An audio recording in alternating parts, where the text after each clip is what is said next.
여러분, 삼성 서울병원 연구팀도 경고합니다. 콜라겐 보충제를 계속 드시면 오히려 관절이 더 빠르게 망가집니다. 지금 이 순간에도 수많은 분들이 비싼 보충제를 드시면서 무릎은 점점 더 아파지고 다리는 더 무거워지는 경험을 하고 계십니다. 오늘 그 이유를 정확히 알려드리겠습니다. 우리 주변을 한번 보십시오.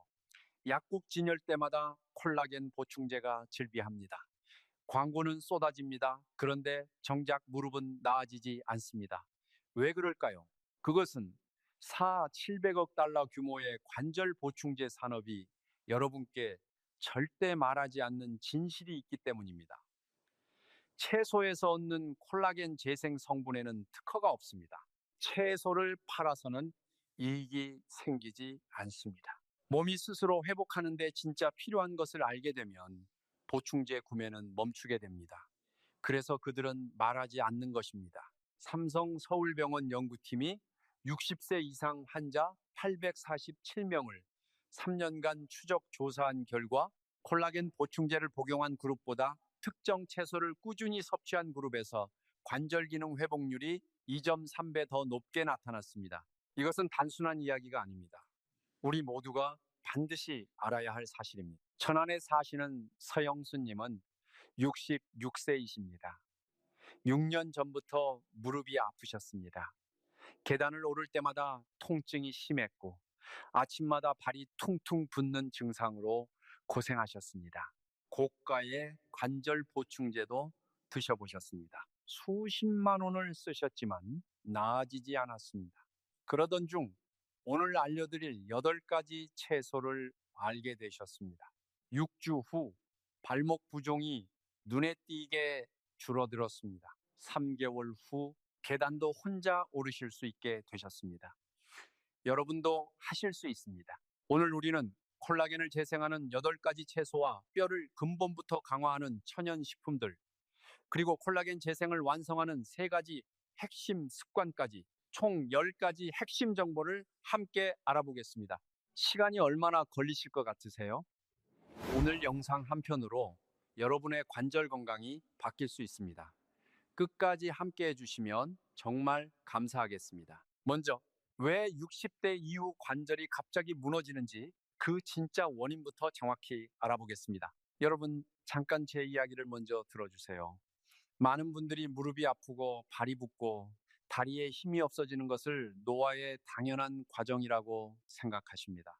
맞죠? 그렇게 알고 계실 것 같아서요. 그런데 사실은 이것이 전혀 맞지 않는 이야기입니다. 대부분의 경우 이 증상들은 노화가 아니라 심각한 콜라겐 결핍 상태에서 나타나는 신호입니다. 그리고 이것은 충분히 해결될 수 있습니다. 콜라겐이 무엇인지 쉽게 설명드리겠습니다. 콜라겐은 우리 몸 전체 단백질의 약 33%를 차지하는 핵심 구조 단백질입니다. 관절을 감싸는 연골, 혈관벽, 피부, 힘줄, 인대, 이 모든 것이 콜라겐으로 이루어져 있습니다. 쉽게 말씀드리면 콜라겐은 집을 짓는 철근과 같습니다.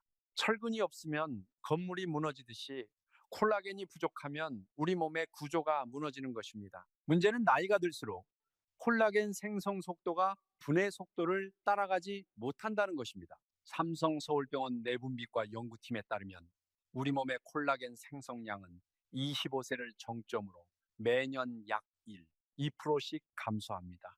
60세가 되면 젊었을 때와 비교해 콜라겐 생성 능력이 거의 42%나 줄어들어 있습니다. 42%입니다. 거의 절반 가까이 줄어드는 것입니다. 그런데 문제는 여기서 끝이 아닙니다. 콜라겐이 줄어들기만 하는 것이 아니라 잘못된 생활 습관이 남아있는 콜라겐마저 빠르게 파괴하고 있다는 것입니다. 무엇이 콜라겐을 파괴할까요? 바로 설탕, 튀긴 음식, 지나친 음주, 그리고 만성 스트레스입니다. 우리가 매일 먹고 마시는 것들 중에 콜라겐을 파괴하는 것들이 너무나 많습니다. 자, 그렇다면 콜라겐이 부족하면 정확히 어떤 증상이 나타날까요? 첫째, 관절이 뻣뻣해지고 특히 아침에 일어날 때 통증이 심해집니다. 둘째, 다리와 발목이 쉽게 붓습니다. 셋째, 피부가 처지고 얇아집니다. 넷째, 작은 충격에도 멍이 쉽게 들고 오래 갑니다. 다섯째, 밤에 종아리 경련이 자주 옵니다. 여러분, 혹시 이런 증상 있으시지 않으신가요? 있으시다면 지금 바로 콜라겐 부족 신호가 나타나고 있는 것입니다. 하지만 걱정하지 마십시오. 오늘 그 해결책을 모두 알려드리겠습니다. 자, 그렇다면 어떻게 해야 할까요? 다행히 방법이 있습니다. 우리 주변에 아주 평범한 채소들이 체내 콜라겐 재생을 돕는 강력한 성분을 가지고 있습니다. 지금부터 하나씩 알려드리겠습니다. 자, 정리해드리겠습니다. 콜라겐 부족은 노화가 아니라 영양 결핍의 신호입니다. 60세 이후 콜라겐 생성이 42% 줄어든다는 것을 기억하세요. 그리고 잘못된 음식이 남은 콜라겐마저 파괴한다는 것도 잊지 마세요. 다음은 드디어 첫 번째 채소입니다. 여러분, 오늘 가장 중요한 채소부터 말씀드리겠습니다. 접시 위를 장식하다가 그냥 버려지기 일수인 그 작은 초록색 식물, 바로 파슬리입니다. 많은 분들이 파슬리를 그냥 장식용으로만 알고 계십니다. 그런데 30년 이상 영양 연구를 해온 연세대 세브란스 병원 연구팀은 파슬리를 천연식품 중 콜라겐 재생 능력이 가장 뛰어난 식품 중 하나로 평가하고 있습니다. 오늘 이 사실을 꼭 기억해 주십시오. 왜 파슬리가 그렇게 특별할까요? 파슬리는 그램당 비타민 C 함량이 오렌지보다 높습니다. 시금치보다도 높습니다. 심지어 슈퍼푸드로 불리는 케일보다도 높습니다. 비타민 C는 새로운 콜라겐 합성에 있어 대체할 수 없는 핵심 영양소입니다. 비타민 C는 콜라겐 섬유를 서로 연결하여 견고한 구조를 만드는 효소를 활성화하고 에너지를 공급하는 역할을 합니다. 비타민 C가 충분하지 않으면 아무리 좋은 단백질을 드셔도 체내에서 콜라겐을 제대로 만들 수 없습니다. 하지만 이것만이 아닙니다. 파슬리에는 엽록소가 매우 풍부하게 들어 있습니다. 식물에 존재하는 자연의 녹색 색소입니다. 서울대학교 병원 연구팀이 확인한 결과 엽록소는 혈액의 산소 운반 능력을 개선하는 데 도움을 줍니다. 다리 조직으로 더 많은 산소가 전달되면 회복 속도가 빨라집니다. 부종이 줄어들고 균형 감각이 향상되며 걸을 때 느끼던 무거움이 점차 사라집니다. 또 하나 중요한 사실이 있습니다. 파슬리는 부드러운 천연 이뇨 작용을 합니다. 이것은 체내에 불필요하게 축적된 수분을 배출하는 데 도움을 준다는 의미입니다. 바로 이 수분이 하루가 끝날 무렵 발목, 종아리, 무릎이 붓는 원인이 됩니다. 파슬리를 꾸준히 드시면 이 부종이 자연스럽게 줄어들게 됩니다. 국내 영양연구팀이 65세 이상 여성 312명을 대상으로 8주간 진행한 연구에서 매일 신선한 파슬리를 한 줌씩 섭취한 그룹은 그렇지 않은 그룹에 비해 다리 부종 지수가 평균 34% 감소하고 관절 통증 점수가 27% 낮아졌습니다. 34%, 27%입니다. 약도 아닌 채소 한 줌으로 이런 결과가 나온 것입니다. 그렇다면 어떻게 드셔야 할까요? 올바른 섭취 방법을 알려드리겠습니다. 첫째, 더 이상 파슬리를 장식용으로 생각하지 마십시오. 한 줌을 잘게 썰어 매일 샐러드, 수프 또는 스무디에 추가하십시오.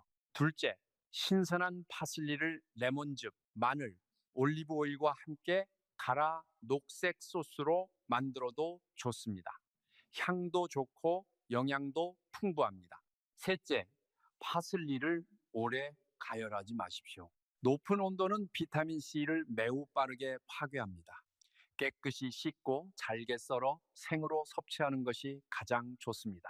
천안의 서영수 님도 처음에는 파슬리를 마트에서 사다가 그냥 버리셨다고 합니다. 그러다가 매일 된장찌개 위에 파슬리를 한 줌 올리는 것만으로 시작하셨습니다. 단 몇 주 만에 머리카락이 더 튼튼해지고 계단 오를 때 통증이 줄어드는 것을 느끼셨다고 합니다. 여러분도 오늘 당장 파슬리 한 단을 사오시기 바랍니다. 마트에서 아주 저렴하게 구입할 수 있습니다. 돈 한 푼 부담 없이 시작할 수 있는 가장 강력한 콜라겐 재생 식품입니다. 자, 파슬리의 핵심 세 가지를 기억하세요. 첫째, 비타민 C 함량이 오렌지보다 높아 콜라겐 합성을 직접 촉진합니다.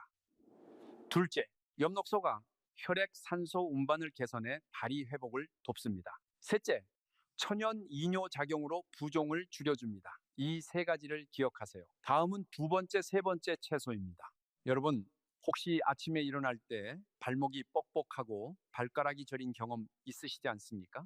또는 하루 종일 서 있거나 걷고 나면 저녁에 다리가 풍선처럼 붓는 느낌이 드시지 않습니까? 이것이 바로 오늘 두 번째로 소개해드릴 채소, 애호박이 필요한 신호입니다. 그리고 함께 드셔야 할 시금치도요. 애호박 이야기를 먼저 드리겠습니다. 애호박은 자연 상태에서 실리카 함량이 높은 몇 안 되는 채소 중 하나입니다. 실리카가 무엇이냐고요? 실리카는 체내 조직에서 일종의 골격 구조처럼 작용하여 콜라겐 생성을 돕는 미네랄입니다. 콜라겐은 관절을 보호하는 완충층을 유지하고 피부를 탄탄하고 탄력 있게 유지하는 데 필수적인 단백질입니다. 실리카가 부족하면 콜라겐은 점점 약해집니다. 그 결과 관절이 뻣뻣해지고 부종이 생기며 피부가 처지고 가벼운 충격에도 쉽게 멍이 들게 됩니다. 삼성서울병원 정형외과 연구팀에 따르면 60세 이상 관절염 환자의 73%가 실리카 결핍 상태였습니다. 73%입니다. 10명 중 7명이 넘습니다. 그런데 이분들 중 실리카 결핍이 관절 건강에 영향을 준다는 사실을 알고 계신 분은 거의 없었습니다. 여러분은 오늘 이 사실을 알게 되셨습니다. 애호박에는 비타민 C도 풍부하게 들어 있습니다. 비타민 C는 아미노산을 새로운 콜라겐 섬유로 전환시키는 촉매 역할을 합니다. 이것이 부족하면 아무리 좋은 음식을 드셔도 몸은 회복 과정을 완성할 수 없습니다. 그런데 중요한 비결이 있습니다. 실리카와 비타민 C는 모두 높은 온도에 매우 민감합니다. 애호박을 너무 오래 삶거나 부드러워질 때까지 볶으면 섭취하기도 전에 대부분의 영양 가치가 파괴됩니다. 제가 권하는 방법은 이렇습니다. 애호박을 얇게 썰어 올리브 오일과 약간의 천일염을 더한 후 낮은 온도에서 살짝만 구워 드십시오. 또는 얇게 썰어 샐러드에 넣고 레몬즙과 호두를 곁들이시면 실리카와 비타민 C를 그대로 보존하여 드실 수 있습니다. 자, 이제 시금치 이야기입니다. 한밤중에 종아리가 갑자기 경직되며 누군가 꽉 잡아당기는 것처럼 아파서 잠에서 깬 적 있으신가요? 이것의 진짜 원인이 마그네슘과 콜라겐의 동시 부족입니다. 그리고 시금치는 이 두 가지 문제를 동시에 해결해 줍니다. 시금치에 들어있는 마그네슘은 근육을 직접 이완시키고 염증을 억제합니다. 바로 이 염증 반응이 다리 부종을 유발하고 지속시키는 원인입니다. 시금치에는 루테인도 포함되어 있습니다. 우리는 보통 루테인을 눈 건강과 관련해서만 생각합니다. 그런데 루테인의 또 하나의 중요한 역할이 있습니다.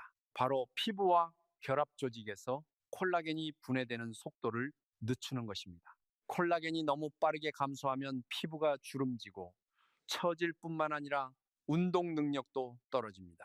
다리가 뻣뻣해지고 관절이 덜 유연해지며 무릎과 허벅지 주변에 늘어진 피부가 나타나기 시작합니다. 또 하나의 중요한 영양소는 엽산입니다. 이것은 세포 수준에서 조직 재생을 돕는 비타민 B군입니다. 엽산이 부족하면 손상된 콜라겐을 제때 교체할 수 없게 되고 피부는 점점 얇아지며 상처도 이전보다 늦게 회복됩니다. 서울대학교 병원 영양의학과 연구팀이 60세 이상 212명을 6개월간 추적한 결과 시금치와 마그네슘이 풍부한 채소를 꾸준히 섭취한 그룹에서 야간 근육 경련 빈도가 무려 61%나 감소했습니다. 61%입니다. 이것이 시금치의 힘입니다. 올바른 섭취 방법을 알려드리겠습니다. 아침에 시금치를 생으로 갈아 스무디에 넣거나 오렌지 귤과 함께 샐러드로 섭취하십시오. 살짝 찌는 것도 좋지만 살짝 숨이 죽을 정도까지만 해야 하며 완전히 물러지게 해서는 안 됩니다. 레몬즙이나 사과 식초를 몇 방울 추가하면 미네랄 흡수율을 더 높일 수 있습니다. 끓는 물에 오래 삶거나 기름에 오래 볶는 것은 반드시 피해야 합니다.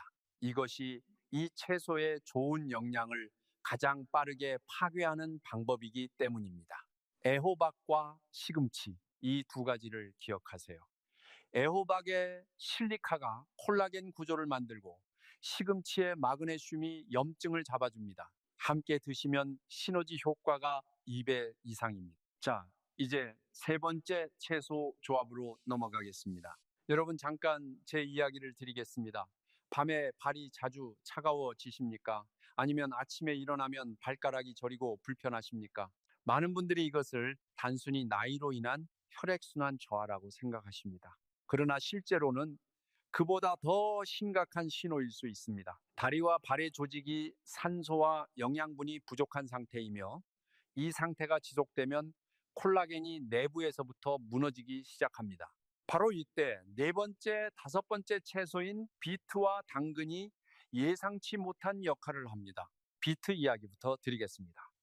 60대 이후에는 신체 말단으로 가는 혈류가 눈에 띄게 감소합니다. 콜라겐은 지속적으로 비타민 C, 아연, 그리고 단백질 구성 요소를 공급받아야만 그 강도와 탄력을 유지할 수 있습니다. 공급이 끊기면 체내에서는 새로운 콜라겐 생성보다 기존 콜라겐 분해 속도가 더 빨라집니다. 그 결과 허벅지는 처지고 종아리는 무거워지며 심지어 다리 피부가 점점 얇아지고 보랏빛으로 변하기 시작합니다. 비트에는 체내에서 산화질소 생성을 촉진하는 자연 화합물이 포함되어 있습니다. 이 물질은 혈관을 확장시키고 혈류를 넓혀 부족한 조직으로 더 많은 영양분이 전달되도록 합니다. 쉽게 말씀드리면 비트는 막힌 수도관을 뚫어주는 역할을 합니다. 콜라겐을 만드는 영양소가 필요한 곳으로 제대로 흐르도록 도와주는 것입니다. 고려대학교 병원 심혈관 연구팀이 65세 이상 고령자 448명을 대상으로 4주간 진행한 연구에서 비트를 꾸준히 섭취한 그룹은 종아리 혈류가 평균 22% 증가하고 보행 능력이 크게 향상된 것으로 나타났습니다. 또한 발목과 발의 냉감 증상을 호소하는 빈도가 38% 줄어들었습니다. 그런데 제가 자주 보는 잘못된 섭취 방법이 있습니다. 많은 분들이 비트를 너무 오래 익히거나 식초 절인 통조림 제품을 구매하십니다. 이 두 가지 방법 모두 중요한 영양 성분을 대부분 파괴합니다. 대신 생비트를 얇게 갈아 신선한 샐러드에 넣고 오렌지나 자몽과 함께 드십시오.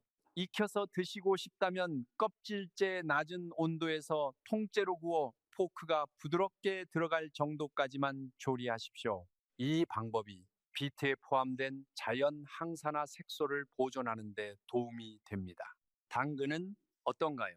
여러분은 평생 당근을 드셔왔을 것입니다. 그런데 여전히 피부가 건조하고 무릎이 지속적으로 아프며 종아리가 이유 없이 붓는다면 지금까지 당근을 올바르게 드신 적이 없을 가능성이 큽니다. 당근에는 베타카로틴이 풍부하게 들어있으며 이 성분은 체내에서 비타민 A로 전환됩니다. 그리고 비타민 A는 콜라겐 재생에 매우 중요한 역할을 합니다. 구체적으로 비타민 A는 체내에서 새로운 콜라겐을 생성하는 특정 세포의 활동을 조절합니다. 비타민 A가 부족하면 이 세포들은 점점 기능이 떨어지고 결국 활동을 멈추게 됩니다. 그 결과 피부는 얇아지고 관절은 약해지며 다리 근육은 점점 쇠약해집니다. 그리고 대부분은 이것을 단순한 노화로 받아들이십니다. 하지만 그것이 아닙니다. 비타민 A 부족입니다. 네덜란드 영양학 연구소가 60대 이상 186명을 대상으로 진행한 연구에 따르면 올리브 오일, 버터 또는 아보카도 오일을 한 작은 술만 추가해도 당근의 베타카로틴 흡수율이 6배 이상 증가합니다. 6배입니다. 단지 작은 한 숟가락의 차이로 흡수율이 6배 차이가 나는 것입니다. 기름 없이 당근을 생으로 먹거나 단순히 삶아 드시면 체내 흡수율은 매우 낮습니다. 이 사실을 꼭 기억해 주십시오. 제가 권장하는 당근 섭취 방법입니다. 올리브 오일과 강황을 넣어 당근을 가볍게 찌거나 생으로 갈아 레몬즙과 볶은 참깨와 함께 샐러드로 드십시오. 구워 드실 경우 계피를 약간 추가하면 항산화 효과가 더욱 높아집니다. 그리고 중요한 것은 껍질을 유지하는 것입니다. 대부분의 영양소가 껍질 바로 아래에 있기 때문입니다. 절대로 지나치게 부드럽게 삶지 마십시오. 비트와 당근, 이 두 가지의 핵심을 기억하세요. 비트는 혈관을 확장해서 콜라겐 재료가 필요한 곳까지 배달해주는 역할을 하고, 당근은 비타민 A를 통해 콜라겐 생성 세포를 활성화합니다. 단, 당근은 반드시 기름과 함께 드셔야 효과가 있습니다. 이 두 가지를 일주일에 3번 이상 드시면 다리 냉감, 부종, 피부 탄력이 서서히 개선되는 것을 느끼실 것입니다. 자, 지금까지 4가지 채소를 알려드렸습니다. 그런데 다음에 소개해드릴 채소 2가지는 많은 분들이 존재조차 모르시거나 알아도 잘 드시지 않는 채소들입니다. 그러나 콜라겐 재생과 혈관 건강에 있어서만큼은 정말 뛰어난 성분을 가진 채소들입니다. 집중해서 들어주세요. 5번째 채소는 적양배추입니다. 많은 한국 분들의 냉장고에 이미 있을 수 있는 채소입니다. 적양배추에는 안토시아닌이 매우 풍부하게 들어 있습니다. 이 보라색 색소가 바로 혈관벽을 직접 강화하고 피부 조직의 염증을 줄이는 데 도움을 줍니다. 모세혈관이 강화되면 피부에 멍이 쉽게 들지 않고 혈액순환이 개선되며 콜라겐이 필요한 조직에 영양이 적절한 시점에 충분히 전달됩니다. 또한 적양배추에는 비타민 K가 포함되어 있습니다. 비타민 K는 조절자처럼 작용하여 칼슘이 축적되어서는 안 되는 혈관벽에서 빠져나오게 하고 실제로 필요한 뼈로 이동시키는 역할을 합니다. 칼슘이 작은 정맥과 동맥벽에 쌓이면 혈류가 원활하지 않게 되고 피부 아래 미세한 혈관이 도드라지며 발목이 보라색으로 변하고 발가락이 저리는 증상이 나타납니다. 여기서 한 가지 더 놀라운 사실을 알려드리겠습니다. 적양배추에는 일반 양배추보다 약 10배 많은 폴리페놀이 들어 있습니다. 이 폴리페놀은 피부의 엘라스틴과 콜라겐을 분해하는 효소를 억제하는 능력이 있습니다. 즉, 콜라겐을 생성할 뿐만 아니라 분해로부터 보호하는 역할도 하는 것입니다. 유럽 영양학 연구팀이 70대 여성 267명을 6개월간 추적한 결과 적양배추를 꾸준히 섭취한 그룹에서 피부 콜라겐 밀도가 19% 높게 유지되었습니다. 가장 좋은 섭취 방법은 얇게 썰어 사과 식초와 약간의 꿀을 넣은 샐러드로 생으로 드시는 것입니다. 사과 식초는 소화 시스템이 영양소를 더 잘 흡수하도록 도와줍니다. 익혀 드시고 싶다면 레몬즙 몇 방울을 넣어 아주 가볍게 찌는 것이 색과 영양을 유지하는 데 좋습니다. 오래 끓이거나 삶으면 안토시아닌을 비롯한 귀중한 성분이 거의 사라집니다. 6번째, 채소입니다. 이것은 많은 분들이 마트에서 봐도 그냥 지나치실 것 같은 채소입니다. 바로 방울 양배추입니다. 엄지손가락 크기의 작은 양배추처럼 생긴 이 채소는 종종 진열대에서 지나쳐집니다. 그러나 이것은 60대 이상 어르신들이 드시지 않는 것을 보면 가장 아쉬운 채소 중 하나입니다. 다리의 힘이 점점 빠지고 균형이 나빠지며 무릎 관절 주변이 붓는 느낌이 있다면 이는 콜라겐 저장량이 고갈되고 있다는 신호입니다. 방울 양배추에는 설포라판이 들어 있습니다. 과학자들은 이 성분이 세포 재생과 회복을 담당하는 유전자를 활성화하는 능력이 있다고 설명합니다. 쉽게 말하면 설포라판은 신호 역할을 하여 쇠퇴하고 있는 부분을 다시 만들기 시작하라고 몸에 명령하는 것입니다. 이것은 단순한 이론이 아닙니다. 서울 아산병원 재활의학과 연구팀이 고령자를 대상으로 진행한 연구에서 방울 양배추를 포함한 십자화가 채소를 꾸준히 섭취한 사람들은 10주 후 다리 근력과 관절 유연성이 약 39% 향상된 것으로 나타났습니다. 특히 이전에 무릎 약화나 균형 문제를 호소하던 분들에게서 더 뚜렷한 결과가 나타났습니다. 방울 양배추에는 비교적 안정적인 형태의 비타민 C가 들어있어 약한 열을 가해도 대부분의 함량이 유지됩니다. 이는 많은 다른 채소들이 가지지 못한 특징입니다. 올바른 섭취 방법은 약 5분 정도만 가볍게 쪄서 막 익은 상태로 선명한 녹색을 유지하도록 하는 것입니다. 또는 반으로 잘라 올리브 오일과 레몬즙을 넣고 낮은 온도에서 구울 수 있습니다. 생으로 드시고 싶다면 잘게 썰어 당근과 사과와 함께 샐러드로 드시면 됩니다. 일주일에 3번에서 매번 섭취하시면 혈액순환이 개선되고 발목 부종이 점차 줄어들며 이미 사라졌다고 생각했던 다리의 힘이 다시 돌아오기 시작할 수 있습니다.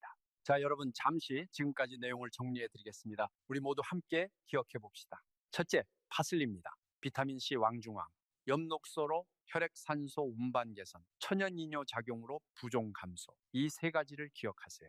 둘째, 애호박과 시금치입니다. 애호박의 실리카가 콜라겐 구조를 지탱하고 시금치의 마그네슘이 근육 경련과 염증을 잡아줍니다. 셋째, 비트와 당근입니다. 비트는 산화질소로 혈관을 확장해서 영양소를 배달하고 당근은 베타카로틴으로 콜라겐 생성 세포를 활성화합니다. 단, 당근은 반드시 기름과 함께 드셔야 합니다. 넷째, 적양배추와 방울양배추입니다.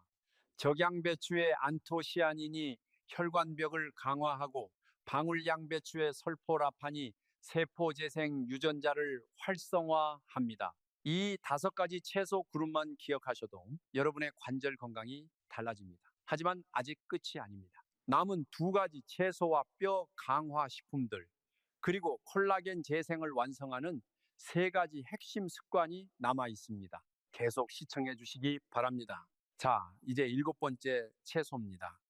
이 채소는 보셨을 때 다른 행성에서 온 것처럼 보이는 독특한 모습을 하고 있습니다. 수학적인 구조로 배열된 초록색 나선형 원뿔 모양이 특징인 로마네스코입니다. 대형 마트에서는 판매되고 있지만 많은 분들이 어떻게 먹는지 몰라 그냥 지나치시는 채소입니다. 그러나 이 외형 뒤에는 놀라운 의학적 가치가 숨겨져 있습니다. 로마네스코는 브로콜리와 콜리플라워와 같은 계열입니다. 그러나 글루코시놀레이트 함량이 훨씬 더 높습니다. 이 황을 함유한 화합물은 간에서 해독을 돕고 결합 조직을 파괴하는 효소를 제거하는데 중요한 역할을 합니다. 이것이 왜 중요할까요? 간이 과부하 상태가 되면 몸은 더 많은 염증 물질을 생성하게 됩니다. 이 물질들이 조용히 관절, 피부, 혈관벽의 콜라겐을 파괴합니다. 이것이 간 기능 저하가 관절 경직, 피부 처짐, 지속적인 종아리 부종으로 이어지는 이유입니다. 로마네스코가 수면 중 콜라겐 합성을 촉진한다는 연구 결과도 있습니다. 왜냐하면 대부분의 세포 재생 과정, 특히 콜라겐 생성은 깊은 수면 중에 이루어지기 때문입니다. 간이 더 깨끗하게 기능하고 막힘이 줄어들면 몸은 밤 동안 이루어지는 회복 과정에 더 많은 자원을 사용할 수 있게 됩니다. 글루코시놀레이트 외에도 로마네스코는 비타민 K, 비타민 C, 아연을 함께 제공합니다. 비타민 C와 아연은 혈관을 복구하고 피부 조직의 미세 구조를 강화합니다. 비타민 K는 칼슘이 올바른 위치로 이동하도록 조절하여 원치 않는 곳에 축적되는 것을 막습니다. 국립암센터 예방의학연구팀이 발표한 자료에 따르면 십자화과 채소를 주 3회 이상 꾸준히 섭취한 60세 이상 그룹은 그렇지 않은 그룹에 비해 관절 염증 지수가 평균 31% 낮게 유지되었습니다. 31%입니다. 상당한 수치입니다. 올바른 조리 방법은 이렇습니다. 작은 송이로 나눈 후 올리브 오일과 레몬즙을 섞어 낮은 온도에서 살짝 부드러워질 때까지만 구워야 합니다. 또는 가볍게 찐 후 강황과 마늘을 뿌려도 좋습니다. 강황은 항염 효과를 강화하고 마늘은 혈액 순환을 촉진합니다.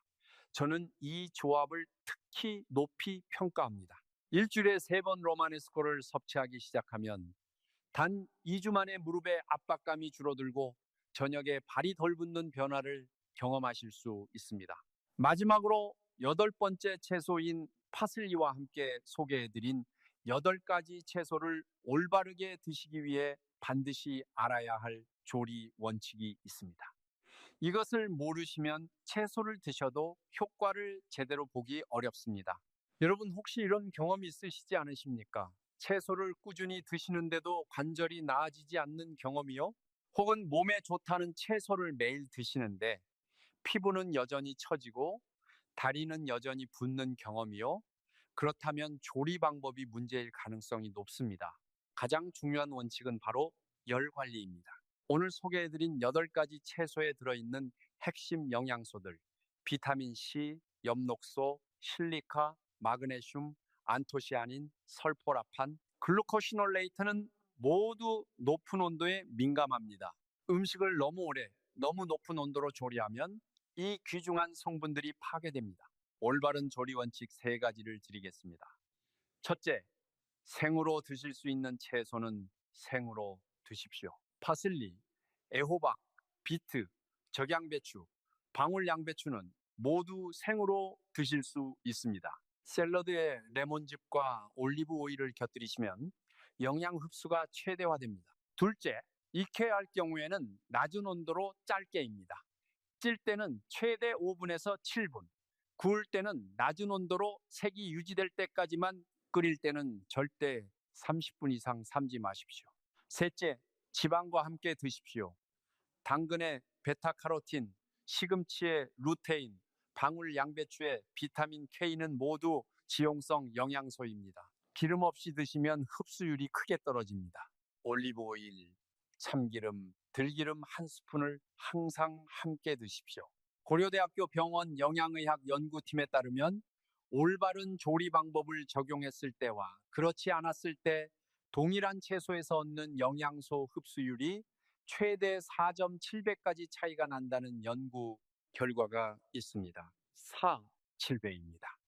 같은 채소를 드셔도 조리법에 따라 효과가 완전히 달라질 수 있는 것입니다. 우리가 먹는 방법만 바꿔도 건강이 달라질 수 있다는 사실을 기억해 주시기 바랍니다. 자, 이제 채소 이야기에서 한 단계 더 나아가겠습니다. 8가지 채소가 콜라겐 재생을 위한 재료를 공급해줬다면 이제 뼈를 근본부터 강화하고 관절을 회복시키는 천연식품들을 알려드리겠습니다. 이 식품들은 여러분 모두의 집 주방에 이미 있거나 가까운 마트에서 아주 저렴하게 구입할 수 있는 것들입니다. 첫 번째는 바로 참깨입니다. 우리가 비빔밥이나 김밥 위에 자주 뿌려 먹으면서도 크게 신경 쓰지 않았던 작은 씨앗입니다. 참깨는 흰 참깨든 검은 참깨든 모두 매우 높은 칼슘 함량을 가지고 있습니다. 많은 분들이 생각하는 것보다 훨씬 높습니다. 칼슘뿐만 아니라 마그네슘과 인도 함께 제공하여 뼈 밀도를 유지하고 관절 연골을 보호합니다. 또한 참깨에 들어있는 불포화 지방산은 관절 주변 신경의 염증을 줄이는 데 도움을 주어 많은 어르신들이 아침마다 느끼는 은은한 통증을 완화합니다. 그리고 한 가지 더, 참깨는 무릎 관절 내부의 윤활액 회복을 돕습니다.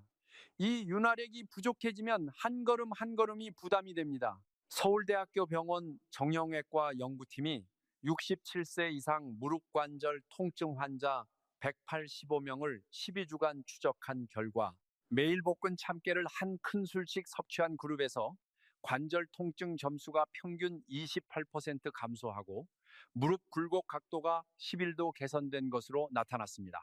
11도 개선이 작아 보이실 수 있지만 계단 오를 때와 의자에서 일어날 때 체감 효과가 매우 크게 나타납니다. 섭취 방법은 이렇습니다. 참깨를 약한 불에서 고르게 저어가며 볶아 톡톡 튀는 소리가 날 때까지 익히십시오. 생깨는 일부 분들에게 소화 불편을 일으킬 수 있습니다. 볶은 후에는 곱게 갈아 매일 따뜻한 우유 한 잔에 섞어 드십시오. 우유 자체도 익숙한 칼슘 공급원입니다. 참깨와 함께 섭취하면 2가지 칼슘 공급원이 서로 보완되어 뼈 밀도와 무릎 관절에 더 효과적으로 작용합니다. 하루 한 큰술이면 충분합니다. 비용도 들지 않고 시간도 거의 필요하지 않습니다. 두 번째 뼈 강화 식품은 호두입니다. 여러 문화권에서 오래전부터 호두를 뇌 음식이라고 불러온 것은 우연이 아닙니다. 하지만 오늘 저는 잘 알려지지 않은 호두의 또 다른 역할을 말씀드리겠습니다. 60대 이상 어르신들의 관절과 말초신경에 미치는 영향입니다. 호두에는 오메가3과 오메가6이 함께 들어있습니다. 이 2가지는 체내에서 스스로 합성할 수 없어 반드시 음식으로 섭취해야 하는 다중 불포화 지방산입니다. 특히 오메가3은 만성 염증을 억제하는 데 중요한 역할을 합니다. 바로 이 지속적인 염증이 관절 통증과 주변 신경 자극의 원인이 됩니다. 오메가3이 충분히 공급되면 염증 반응이 줄어들고 아침이나 오래 앉아 있다가 일어날 때 느끼는 통증이 점점 완화되는 것을 느끼실 수 있습니다. 또한 호두는 칼슘, 마그네슘, 인, 아연, 구리도 함께 제공합니다. 이 미네랄들은 뼈 밀도를 유지하고 관절 연골을 보호하는 데 필수적입니다. 어깨나 목, 허리 부위의 신경이 압박되거나 긴장되어 저림이 발생하는 경우에도 호두는 신경을 보호하는 수초층의 회복을 돕습니다. 이 보호층이 회복되면 신경 신호 전달이 더 안정되고 저림 증상도 점차 줄어듭니다. 실천 방법은 매우 간단합니다. 매일 밤 잠들기 전에 호두 2알을 작은 그릇에 물에 담가 두십시오. 다음 날 아침에 꺼내 충분히 씹은 후 따뜻한 우유 한 잔과 함께 드십시오. 밤새 불리는 과정은 견과류 속 자연 효소를 활성화시켜 영양 흡수율을 높여줍니다. 하루는 참깨, 다음 날은 호두를 섭취하는 방식으로 번갈아 실천하실 수도 있습니다. 이렇게 하면 다양한 영양소를 균형 있게 공급할 수 있습니다. 세 번째는 볶은 콩입니다. 많은 분들이 아직 시도해보지 않으셨을 것 같지만 이미 대부분의 한국 식료품점에서 쉽게 구하실 수 있습니다. 볶은 콩은 단순한 간식이 아닙니다. 뼈 건강과 관절 건강에 있어 정말 훌륭한 식품입니다. 콩에는 식물성 칼슘과 이소플라본이 상당량 함유되어 있습니다. 이소플라본은 일본과 유럽에서 여러 연구를 통해 확인된 자연 화합물로 골 밀도를 지원하는 효과가 있으며 특히 폐경 이후 여성에게 매우 중요합니다. 이 시기는 골 손실 속도가 가장 빠르게 증가하는 시기이기 때문입니다. 여기에 더해 콩에는 양질의 식물성 단백질도 풍부하게 포함되어 있습니다. 이 단백질은 근육을 유지하고 손실을 늦추는 데 중요한 역할을 합니다. 나이가 들수록 근육량이 감소하면 관절에 가해지는 부담이 커지고 이는 통증과 염증을 더욱 악화시키는 요인이 됩니다. 따라서 콩을 꾸준히 섭취하는 것은 단순히 뼈를 위한 것이 아니라 근육과 관절을 동시에 보호하는 전략이 됩니다. 또한 볶은 콩은 혈당을 안정시키는 역할도 합니다. 콩의 혈당 지수는 매우 낮습니다. 이는 섭취 후 혈당이 급격히 상승하지 않는다는 의미입니다. 혈당이 장기간 불안정하면 전신의 염증 반응이 증가하며 만성 염증은 관절 통증을 악화시키는 주요 원인입니다. 혈당을 안정시키는 것이 관절을 보호하는 방법이기도 하다는 사실을 많은 분들이 모르십니다. 오후에 약간 배고픔을 느낄 때 일반적인 간식 대신 볶은 콩 2큰술을 드십시오. 혈당 문제가 없다면 자연스러운 단맛을 위해 소량의 야자당을 함께 드셔도 좋습니다. 당뇨나 당뇨 전 단계라면 야자당은 생략하고 아무것도 첨가하지 않은 볶은 콩만으로도 충분히 건강한 선택입니다. 볶은 콩이 너무 단단하게 씹기 어려우시다면 가볍게 부수어 따뜻한 차나 우유에 넣어 드시는 것도 좋습니다. 마지막으로 말린 무화과와 호박씨를 소개해 드리겠습니다. 이 2가지는 특히 무릎이나 어깨 관절을 움직일 때 나는 소리에 대해 불편함을 호소하시는 분들께 꼭 드리고 싶은 식품들입니다. 말린 무화과는 수천 년 동안 다양한 문화권의 전통 의학에서 사용되어 왔으며 현대 과학이 그 효능을 점차 입증하고 있습니다. 말린 무화과에는 칼슘, 칼륨, 마그네슘, 수용성 식이섬유가 풍부하게 들어 있습니다. 특히 철분 함량은 혈액 생성 과정을 지원하는 데 도움을 주어 이유 없이 피로감을 느끼거나 아침에 일어나도 개운하지 않은 분들에게 유익합니다.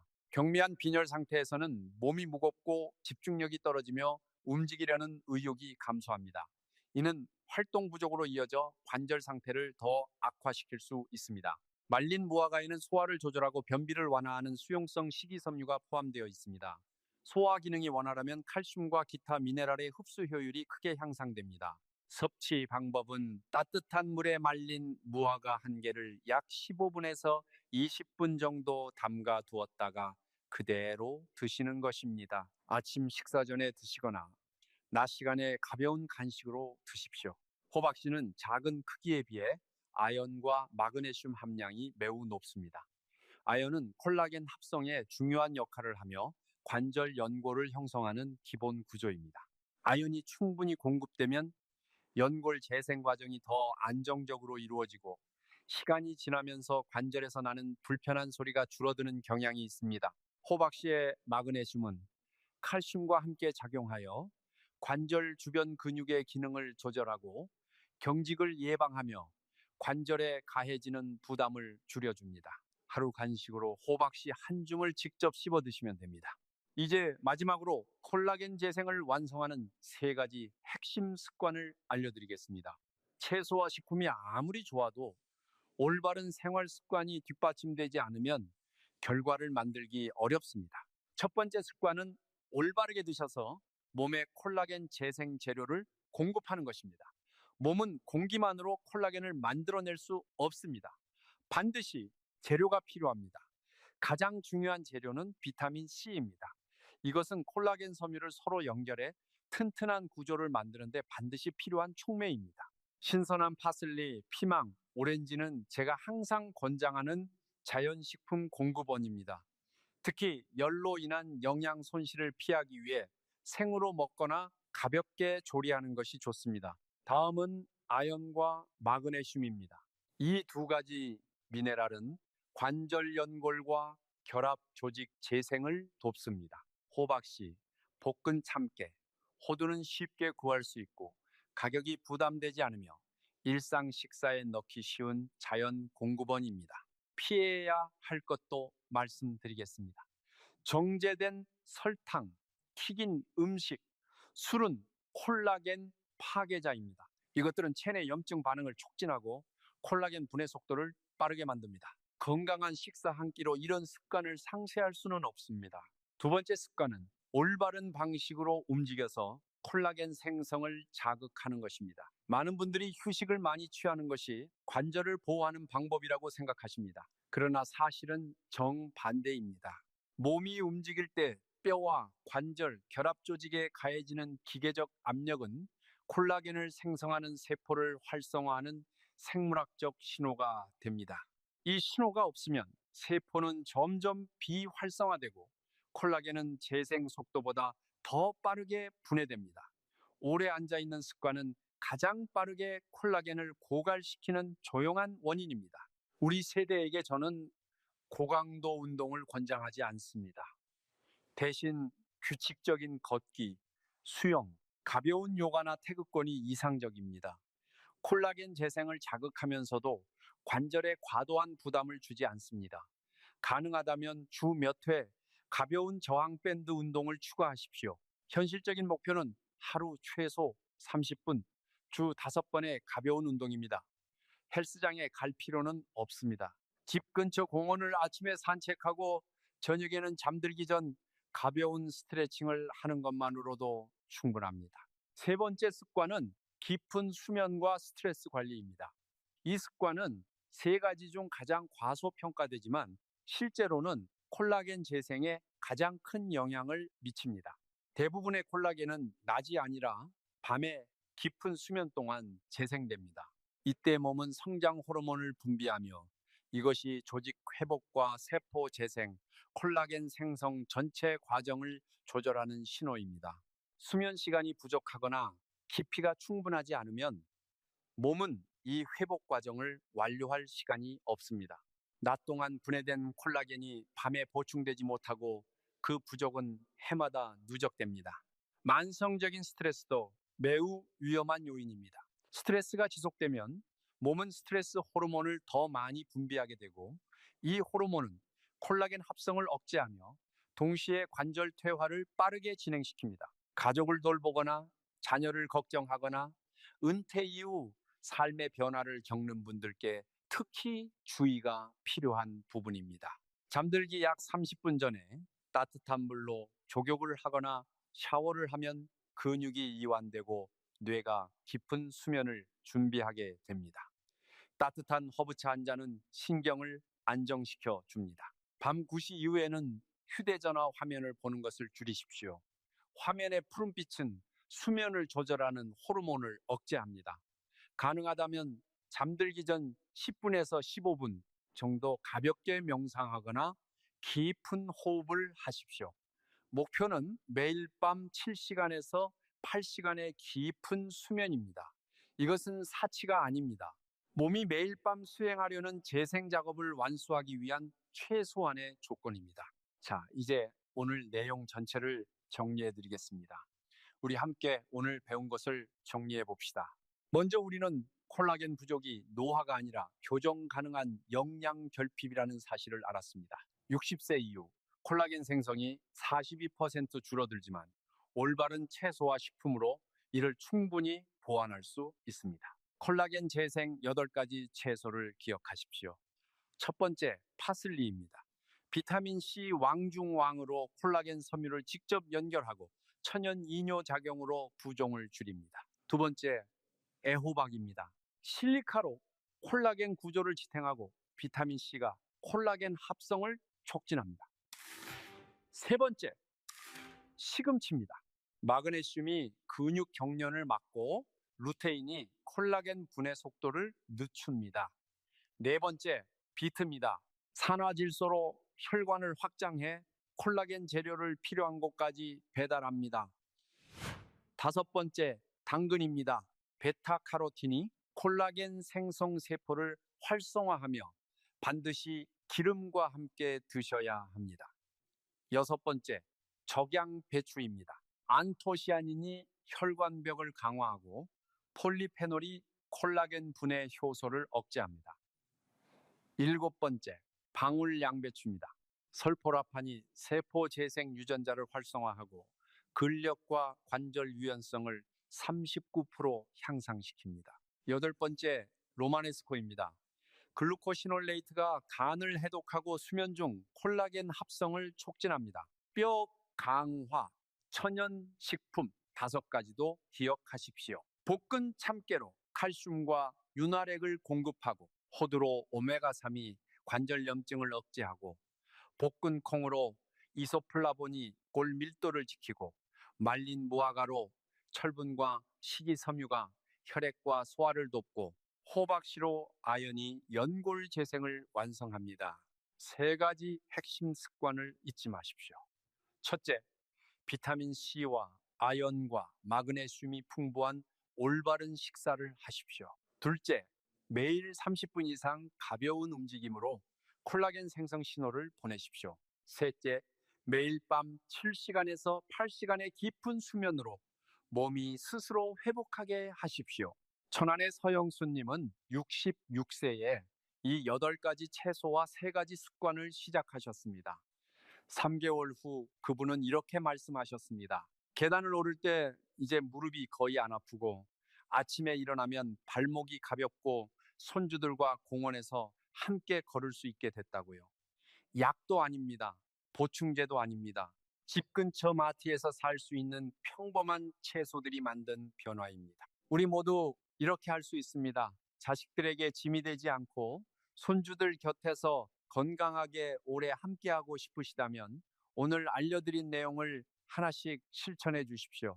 처음에는 미세한 변화처럼 느껴질 수 있지만 몇 주가 지나면 다리가 가벼워지고 관절이 덜 뻣뻣해지는 것을 분명히 느끼게 되실 것입니다. 우리 함께 건강해집시다. 오늘 영상이 도움이 되셨다는 표시로 좋아요 한번 눌러주시기를 부탁드립니다. 여러분의 좋아요 하나가 아직 이 정보를 모르시는 다른 어르신들께 이 내용이 전달되는데 큰 힘이 됩니다. 구독도 아직 안 하셨다면 구독 버튼도 눌러주시기를 부탁드립니다. 매주 여러분의 건강을 위한 소중한 정보를 준비해 드리겠습니다. 그리고 댓글에 오늘부터 어떤 채소를 가장 먼저 시작해 보실 건지 한마디 남겨주시기 바랍니다. 여러분의 댓글 하나하나가 저에게 정말 큰 힘이 됩니다. 우리 모두의 건강을 위해 오늘도 함께 해주셔서 진심으로 감사드립니다. 늘 건강하시길 기도합니다.